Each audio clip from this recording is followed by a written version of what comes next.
I thought she was beautiful, and she thought that I was taking up space. And, How did you guys meet? Do you have a meet cute?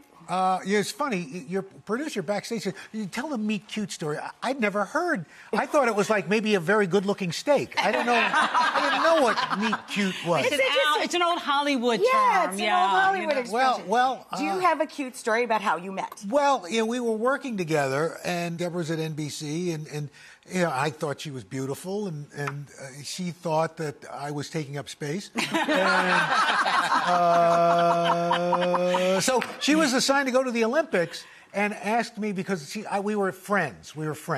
So I was safe. You were in the friend zone? I was in the friend zone. I was in the friend zone. Bad place to be. Yeah, well, yeah. So it's like being in the Phantom Zone in the Superman time. So she said, "Could you take care of my apartment? Water the plants, check the mail." You were the house sitter. I was literally. I was plant boy. Okay. So I went. Sweet plant. Yeah, but so I go, and most guys would probably go look in the bedroom, see what they go. I'm looking in the kitchen because I'm curious to see. So I open the fridge. And there's like a bottle of champagne, an old piece of cheese, and a thing of Grey Poupon. I thought, well, I don't know. And I look in the pantry, and it's like, again, cobwebs, I mean, it's like little tumbleweeds. And then I thought, well, I wonder how dirty her oven is. And I open the oven. There's still cardboard. It's true. On the racks. It's true. The oven had never been used. It was a new oven. It was a new why oven. don't you just use this for sweater storage? New meaning less than 5 years old. Yes. So I thought, well, she's coming back. So I stocked her fridge. I stocked the pantry, and I left flowers on the table and said, "Welcome home." And then I got a date the next week. There you go. It worked. I broke out of the friend zone, baby.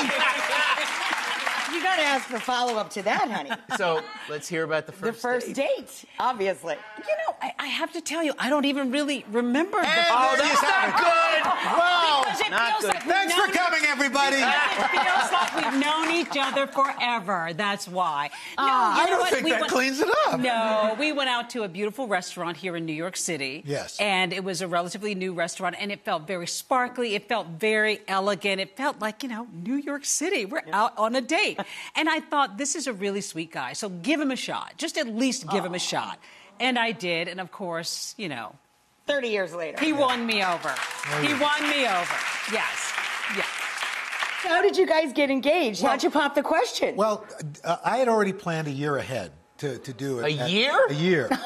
Because it was you're making me look bad, Al. Well, I think it worked out okay. Yeah, it did. But I had planned a year ahead because I wanted to do it at the Grand Canyon because I was hosting at the time the Fiesta Bowl parade. And there's this hotel, the El Tovar. Yes. You have to book forever. Right. So I booked it. But in the meantime, Deborah, a number of her friends had already gotten engaged. We were not engaged. Yes. And she, my own sister told her, you're going to have to either make him give him an ultimatum or leave him. Yeah, this is my own sister. Because the year is ticking along, and I'm like, we've been talking about marriage. I mean, I kind of think we're going to do this. I'm not getting any younger. No. What are we doing? What are we doing? So New Year's Eve came and went, and she's. I was not happy. We're having breakfast, I was and not she happy. said, "So if one were to be expecting a ring, when would one be expecting that?" And I said, "Well, no later than maybe Groundhog's Day." That's when Groundhog's Day is. Everybody knows. Nobody knows when that is. Don't drive angry. I was going to break up with him. I was actually going to break up No. with him. Yes, and I thought, okay, we're going to get through this New Year's Eve, and that's it. When we get back to New York, done. I am done. Yeah, so New Year's Day, I'm driving like a bat out of hell to get to the Grand Canyon from Phoenix. And she said, "I need to stop for the bathroom." "No, we can't stop! I got something to do!" He's a lunatic. This guy's a lunatic. I'm definitely breaking up with him. So we got to the El Tovar. We check in. It's 17 degrees outside because it's New Year's Day. And I said, "You know what? It's beautiful because I wanted to do this at sunset. Nice. I said, "Let's go outside." And she said, "No, I'm not going out." No, She I'm said, not "No." going out with you. I said, "Come on, we have to go out." And then you said, I said, you want to break up with me. That's what's happening. You're not breaking up with me. "Let's just go out." So we it was went just out, very and there were kids drinking beer. And finally they cleared the area, and I dropped to my knee, and I started babbling. I thought he fell. What is going on? What is happening? How does he help? I was trying to help him up. I called him, and I can't get up. I get on the knee, and I break out the ring, and I ask her to marry me. And I started crying, and it was, it was beautiful. It was beautiful.